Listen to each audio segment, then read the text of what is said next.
The reason why we're here is because of my friend Liz. My friend Liz, she had kept insisting for us to like hang out like weekend after weekend, and then I felt bad because I hadn't seen her in a while. So anyway, long story short, one weekend that I actually had plans, I had to cancel with those friends to hang out with Liz and some other friends, which ended up being where I met him. So during that time, I was actually attending San Jose State, and every chance that I would get, I would try to spend as much time with my family and all my cousins. And so with my cousins, we used to, tended to go out here and there, and they all went to school together, so that's how it was a mutual friendship. And one night we actually went out, and there was a mutual friend that we would go out with, and we went to this club called the Arena, and that's where we met initially. Yeah. All right, first impression. Well, my first impression was that I grew up with a lot of like guy friends and girlfriends. So, and at the time, I think we both were on the same page when it came to, talking to someone or being in a relationship.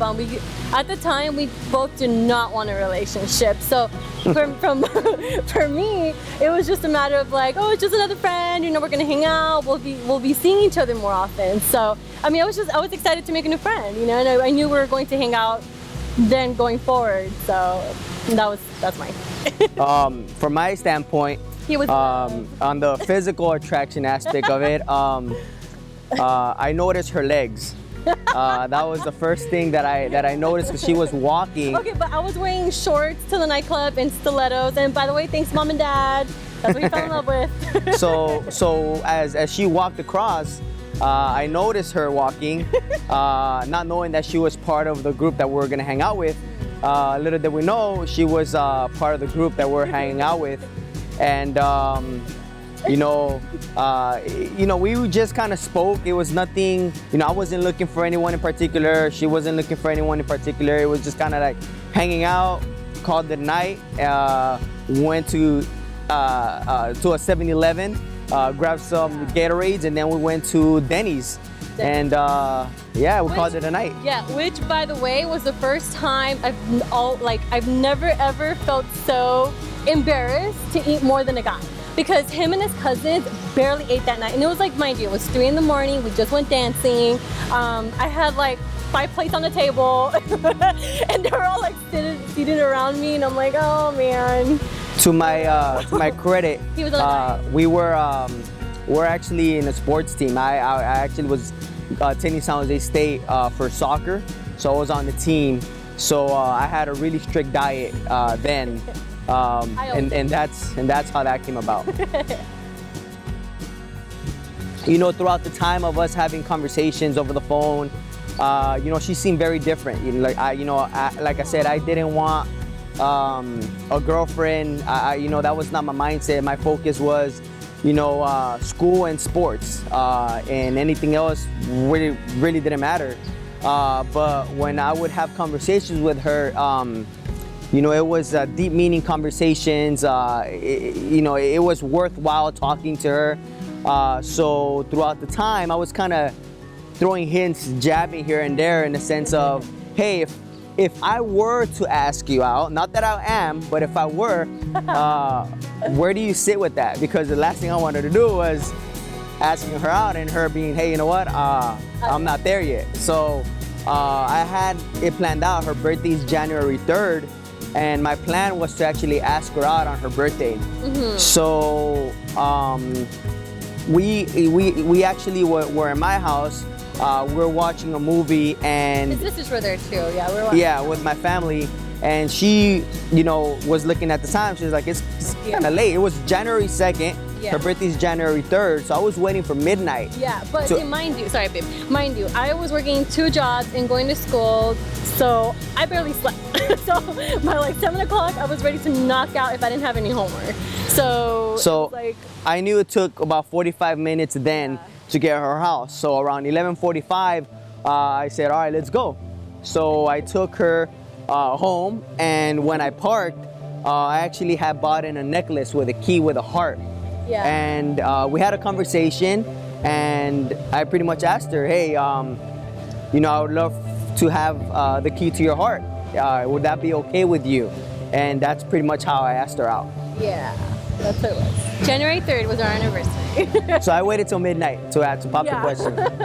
And mind you, I was slightly upset because I really wanted to go to sleep. I was so tired, and I was just like, babe, like I really just want to go home already. I need to sleep. And he was like, wait, just wait. We'll finish the movie. And I'm like, okay, fine.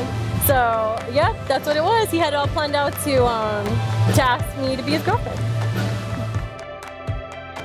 So when I first said I love you, my sister and my room is actually divided by our hallway, in which my dad, when he gets home from work, he's like, you know, getting ready to go to sleep. And from the hallway, mind you, at this time, I'm still talking to him on the phone. So I have him on the phone, and my dad's like, oh, good night, mijas, I love you. And then, so I was like, love you. And then, you know, he's still on the phone. So, so that was my first I love you to him. So that's her story, right? So, you know, we would have long conversations, you know, getting to know each other. And they would go pretty much late at night. And I made a comment towards her. And, you know, she said, I love you. Silently, but she said, I love you. And it was great because it was an opportunity to say, I love you back. And that was the first time that we actually said, I love you to each other. I'm there every day. Every morning, every night, every day. How did I know it was meant to be? To be honest, for me, it grew in time. I got to know Gio. It was everything from like the little details that, you know, he would pay attention to about me, and, you know, those little things would catch me off guard, and I'm just like, damn, like this guy really pays attention. And sometimes I wouldn't even notice, and I was like, how did he even catch that, you know? But it was like his friendship, the personality, his characteristics, just all of that, just in time, it just kept growing and growing and growing. And, you know, as life happens, little things happen here and there where, you know, he was there for me, and from that friendship, it just grew to love, and here I am now. From my standpoint, pretty much almost similar. You know, like I mentioned to you earlier, you know, I wasn't really looking for anybody in particular, and they say that when you're not looking for someone, that's kind of when things happen, right? Yeah. You know, I felt that it was meant to be, you know, when she would do things for me that I didn't expect her to do for me, or things that I didn't feel that she needed to do, but she still went on and did it. Her personality, you know, made a big difference to me in terms of, you know, how I felt about her. Just anything in general, you know, life happened, and, you know, we went through ups and downs that made it seem like, hey, you know what? If I have to go to war with anybody, is gonna be with her. You know, she's my rib. You know, she's my right hand man. She's everything to me. You know, and you just know. Honestly, you just know. That's pretty much it for me. The proposal, you know, one of the things with her, she loves traveling first and foremost, and everybody who knows her knows that she loves traveling. I love to travel, but maybe not as much as she does. So, you know, her goal was, you know, to get proposed out of the country. And, you know, I always tried to do everything that it took to accomplish things for her and us. And when she said that, I'm like, snap, okay, here we go. I have to start saving money. I have to figure this out, because I had a plan. I had to get the ring. So, you know, I wanted my family to be there as well. So we planned a family a vacation to Antigua and Barbados. And originally, you know, I had sent an email to the resort to set things up, and they never got back to me. So I had to call, which they charged me a lot of money to do. So when I got there, I kind of, you know, they went to the rooms. I kind of did my own business. I set up. His sisters were keeping me kind of busy and distracted while he would go take care of the arrangements for the proposal. Right. Yeah. So the day of, everything was already set prior a couple of days from that, and you know, I wanted to do like a beach theme. So we were kind of near the beach, near the pool, and I had candles in a form of a heart. and I had set up a little den, right? Yeah. Something was like a den. It's like the pergolas with the beautiful curtains, like the drapery around, and the coolest thing too is he actually had the chef at the resort make this really, like, I forgot what fruit it was, but it was a fruit cake for not only my birthday but for the engagement as well. Yeah, so her birthday is January 3rd, and as you remember, I asked her out on January 3rd. Yeah, so then he proposed on the 4th. So I proposed on January 4th. And you know, I had my GoPro, we had our GoPro, and we're on the 3rd floor, and I wanted to record everything for her as we're walking down. So it was difficult because she has heels, you know, we're dressed now. So from the 3rd floor, I had to go to the 1st floor, around the pool, and there's like stone woods, like it was just like unstable floor. So in the room, I had set up a couple of questions for her, and it was some personal questions that I had for her. And when we went downstairs, I had have them make our cake, and it said, "Kelly, would you marry me?" So when I had her go inside the heart, I started playing our John Legend song, in which I proposed to her with the John Legend song, you and I playing simultaneously. And so I whispered in her ear, I said, "I have one last question for you." Oh, it was beautiful. It was really beautiful. It's I'll never forget it. So I got down on my knee, and when she opened her eyes, it said, "Kelly, will you marry me?" on the cake.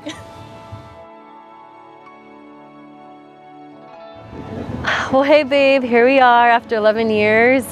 We made it out that first journey. I honestly, from the bottom of my heart, I want to thank you so much for being the amazing man that you've been to me.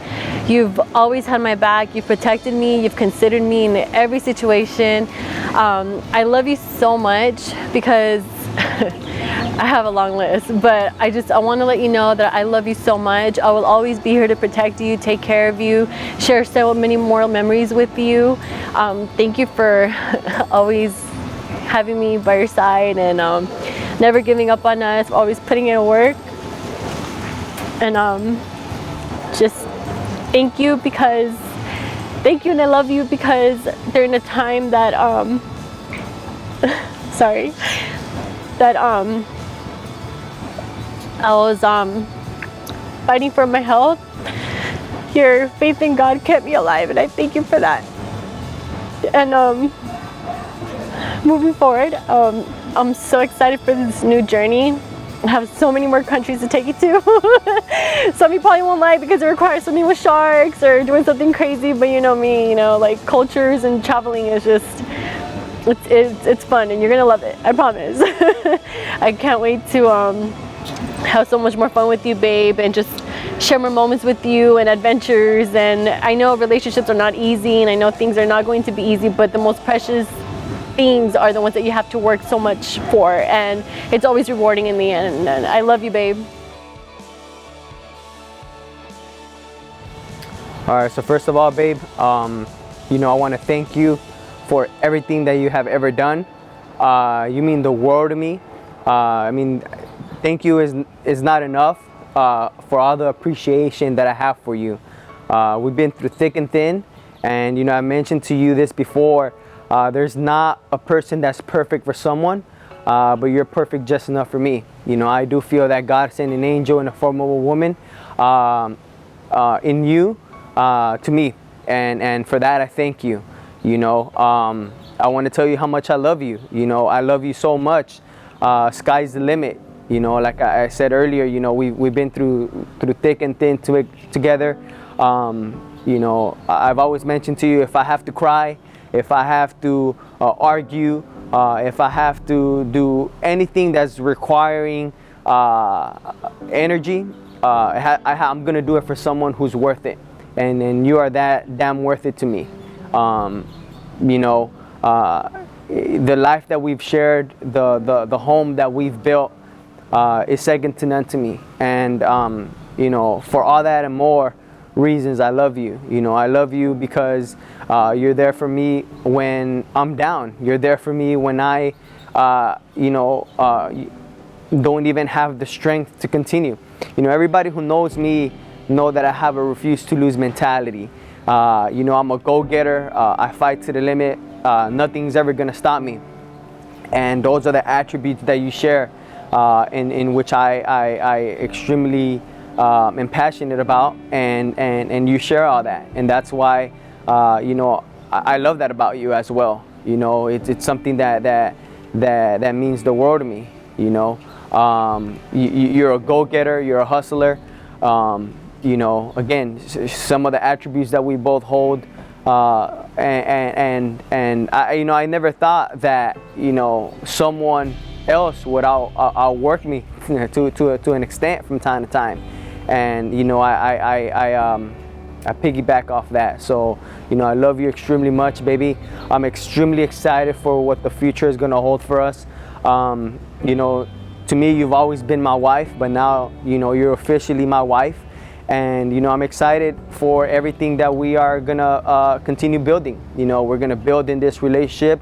We're gonna build in our faith. We're gonna build in family, and that's something that I'm really looking forward to. You know, the journey that we've shared, the path that we've encountered, it's something that the average person maybe can endure. But you know, it's something that we've gotten through. We've gotten through the hard times. We made great memories together. You know, that's what makes us stronger. And at the end of the day, you know, I know that I don't expect anything less than that from you nor I, because we are meant to be for each other. And you know, I knew this from the beginning. You know, once I had that first conversation with you, you know, there have been plenty of times that life tried to pull us apart, and we held our ground. You know, everybody makes mistakes. I know that both you and I have made mistakes in the past, but at the end of the day, it's what has made us stronger. And you know, the fact that now you're Mrs. Pineda, you're my wife, is something that I've dreamed about, and God couldn't send me any better person than you. So I love you with all my heart, and thank you for everything. All right, you guys, so we're here, Mr. and Mrs. Pineda, after 11 years. From the bottom of my heart, I want to thank all of you guys, my family and friends, his family, his friends, his co-workers. It means so much to us that you guys flew, drove long distances to be here with us to celebrate this. I hope you guys had a good time. I hope you guys liked the food, but I will never forget this. I really won't. And I want to thank you guys so much for being a part of my life, being a part of our now going forward life together. And thank you guys so much, and I love you. Couldn't say any better. You know, each and one of you guys in here are here for a reason. You guys are mean the world to us, and we couldn't do what we're doing today, you know, joining our lives together without your presence. Each one of you guys have mean the world to us. We've shared, you know, special moments with each one of you guys, and that's the reason why you guys are here. So, you know, from the bottom of my heart, you know, I want to thank everybody for being out here. You know, I love you guys. I truly do. And you know, again, hopefully you guys enjoy the food, and you know, we're getting ready to rock and roll today, right?